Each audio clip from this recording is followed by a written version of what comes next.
Hello दोस्तों, नमस्कार। मैं हूं राजकुमार चौधरी और आपके अपने यूट्यूब चैनल राजकुमार मोटिवेशन में आपका एक बार फिर से स्वागत है। दोस्तों, आज का वीडियो बहुत ही महत्वपूर्ण है। आज के वीडियो में आप लोग बहुत कुछ सीखने वाले हैं, क्योंकि आज का वीडियो एक ऐसे महान व्यक्ति, एक ऐसे शख्स और एक ऐसे लीडर के बारे में बनी है जिनके नाम और जिनके काम से पूरी दुनिया सलाम करती है, जिन्होंने अपने बुद्धि और विवेक के और दृढ़ निश्चय के दम पर पूरी दुनिया में भारत देश का नाम ऊंचा किया है। तो चलिए बात करते हैं आज हम भारत रत्न और भारतीय संविधान के लेखक माननीय श्री डॉक्टर भीमराव अंबेडकर जी का, जिनको लोग बाबा साहब के नाम से भी जानते हैं। तो आज हम बाबा साहब के जीवन पर कुछ चर्चा करेंगे, कुछ बाबा साहब के बारे में जानेंगे। तो वीडियो थोड़ा लंबा हो सकता है, लेकिन आप लोग वीडियो में बने रहिए, क्योंकि इस वीडियो में आज बहुत कुछ सीखने को मिल सकता है। तो दोस्तों, चलिए शुरू करते हैं। बाबा साहब का जन्म 14 अप्रैल 1891 ईस्वी में मऊ नामक गांव में हुआ था, जो कि इस समय मध्य प्रदेश में स्थित है। बाबा साहब के जन्म स्थान पर सरकार ने एक भव्य स्मारक भी बना दिया है, जिसका नाम भीम जन्मस्थली के नाम से आप जान सकते हैं। बाबा साहब के पिताजी का नाम श्री रामजी मालोजी सकपाल था और माताजी का नाम श्रीमती भीमाबाई था। बाबा जी के जन्म स्थान के बारे में कुछ लोगों का मानना है कि उनका जन्म स्थान रत्नागिरी महाराष्ट्र में है। एनीवे, जो भी है, आपकी क्या राय है और आप क्या जानते हैं, कमेंट बॉक्स में लिखना मत भूलिए। बाबा साहब कुल 14 भाई बहन थे, जिनमें से छुआछूत और इलाज की व्यवस्था न होने के कारण 3 भाई और 2 बहन बचे थे, क्योंकि बाबा साहब दलित परिवार से थे और उस समय दलित परिवार को नीच माना जाता था और उनकी समाज में कोई जगह नहीं। यहाँ तक कि वो कुर्सी पर और चारपाई पर नहीं बैठ सकते थे और अपने हाथ से कुएं से पानी भी नहीं पी सकते थे। इतना नीच समझा जाता था दलित परिवार के लोगों को। बाबा साहब थोड़ा समझदार हुए तो उनकी इच्छा पढ़ने की हुई, क्योंकि वो जब बच्चों को स्कूल जाते देखते थे तो उनका भी मन होता था कि मैं भी पढ़ूं। उन्होंने अपने पिताजी से कई बार रिक्वेस्ट किया, कई बार कहा कि मैं पढ़ना चाहता हूँ, लेकिन उनके पिताजी ने कहा, समझाया कि आप दलित परिवार से हैं हम लोग, इसलिए हम लोग पढ़ नहीं सकते, हमारा काम सिर्फ मेहनत मजदूरी ही करना है। लेकिन बाबा जी नहीं माने, उन्होंने हट बांध रखी थी कि हमको पढ़ना ही है। फिर उनके पिताजी अंग्रेजी सरकार की हुकूमत में किसी के अंडर काम करते थे, तो उन्होंने ऐसी सी बात बताई। फिर उन्होंने बाबा साहब को ले जाकर, उस समय बड़ौदा के राजा सायाजी महाराज हुआ करते थे, उनके सामने बताया। राजा साहब ने बाबा साहब की परेशानी समझी और उनका एडमिशन एक स्कूल में करवा दिया। लेकिन वो जब स्कूल पढ़ने जाते थे तो उनको क्लास से बाहर बैठाया जाता था, क्योंकि वहाँ पे जो पढ़ते थे सब उच्च परिवार के थे, मतलब उच्च जाति के थे। इसलिए बाबा साहब को अलग बैठाया जाता था और बोलते थे कि तुम दलित हो, तुम नीची जाति की हो, तुम अगर छू लोगे या तुम्हारी परछाई पड़ जाएगी किसी के ऊपर तो वो अपवित्र हो जाएगा। मतलब ऐसा सिस्टम था उस समय, ऐसा मानते थे। आज के 100 साल पहले की बात है। तो क्या होता था कि बाबा जी बाहर पढ़ते थे, बाहर बैठते थे, और अगर कभी बाय द वे अगर टीचर उनको कभी ब्लैक बोर्ड पर कुछ लिखने के लिए या कुछ पूछने के लिए बुलाते थे, तो उच्च वर्ग के लोग अपना बैग और बस्ता लेकर उनसे बहुत पीछे हो जाते थे कि उनकी परछाई हमारे ऊपर ना पड़े, नहीं तो हम अपवित्र हो जाएंगे। यहाँ तक कि संस्कृत पढ़ने का कोई अधिकार नहीं था। टीचर बोलते थे कि संस्कृत केवल ब्राह्मण पढ़ सकता है और कोई नहीं।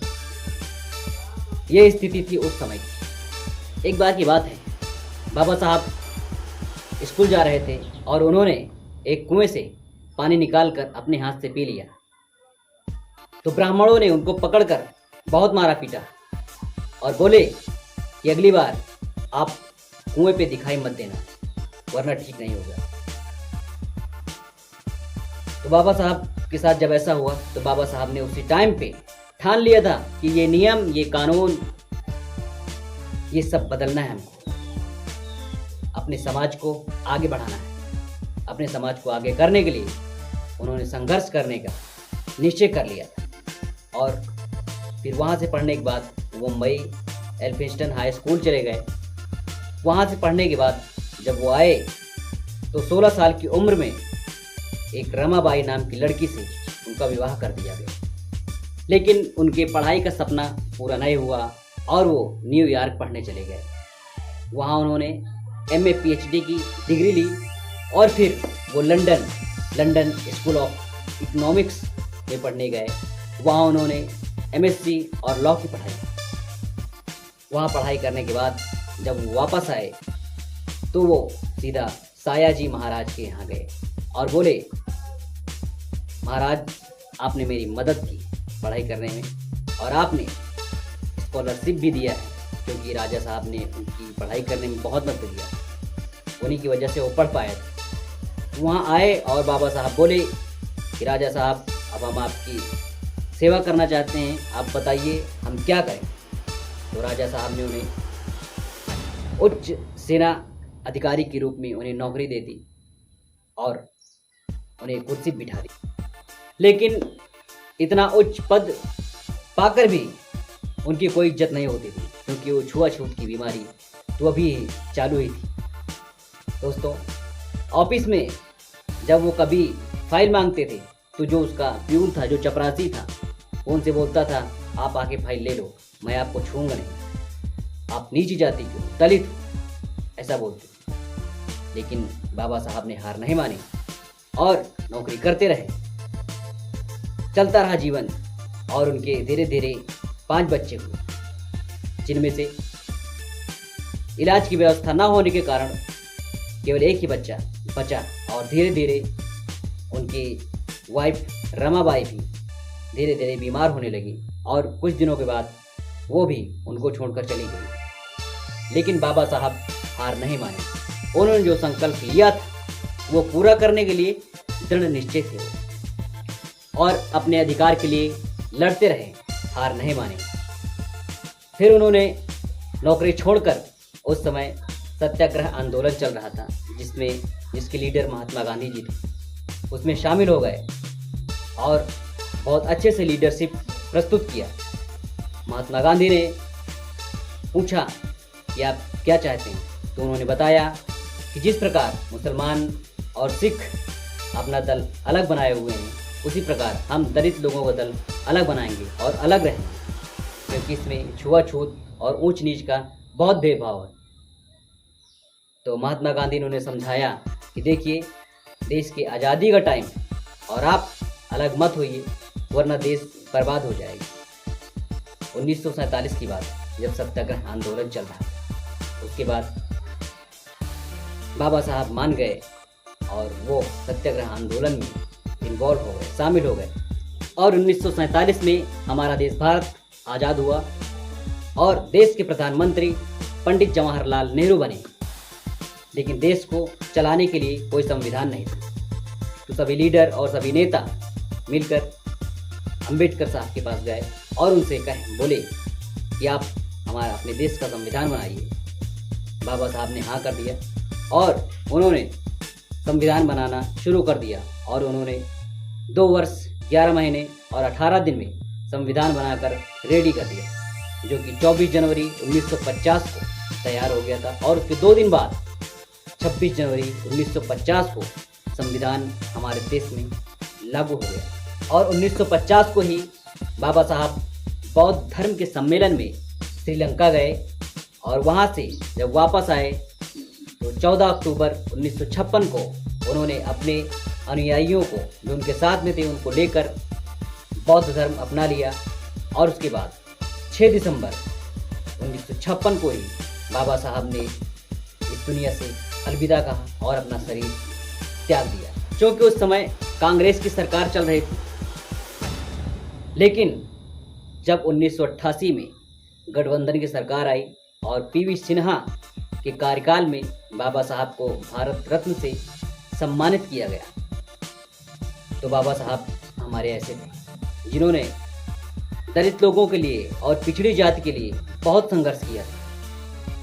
और आज हम वो सभ्यता भूल रहे हैं, लेकिन वो सभ्यता भूलनी नहीं चाहिए। उन्होंने कहा था, शिक्षित बनो, संगठित रहो और संघर्ष करो। लेकिन आज जितने छोटे लोग हैं सब आपस में लड़ रहे हैं, झगड़ रहे हैं। ये सब नहीं करना चाहिए। इस कहानी से हमें सीख ये मिलती है कि हमें पढ़ाई करना बहुत ज़रूरी है, क्योंकि शिक्षा का बहुत बड़ा महत्व होता है। अगर आप शिक्षित बनोगे तो आप दुनिया में कुछ भी कर सकते हो। और नंबर 2 कि अगर आप शिक्षित हो तो संगठित रहो, मिल के रहो और संघर्ष करो अपने लिए। क्योंकि अगर आप शिक्षित रहोगे तो आप बहुत कुछ कर सकते हो। इसलिए शिक्षा का बहुत बड़ा महत्व होता है। तो दोस्तों, अगर आपको ये वीडियो अच्छी लगी तो लाइक कीजिए, कमेंट कीजिए और अपने दोस्तों में शेयर कीजिए। और अगर आप हमारे चैनल पर नए हैं तो सब्सक्राइब करना मत भूलिए, क्योंकि ऐसी ही जानकारी से भरी वीडियोज़ आपको इस चैनल पर मिलती रहेंगी। तो दोस्तों, चलते हैं, अगले वीडियो में आपसे फिर मुलाकात होगी। तब तक के लिए नमस्कार, जय हिंद।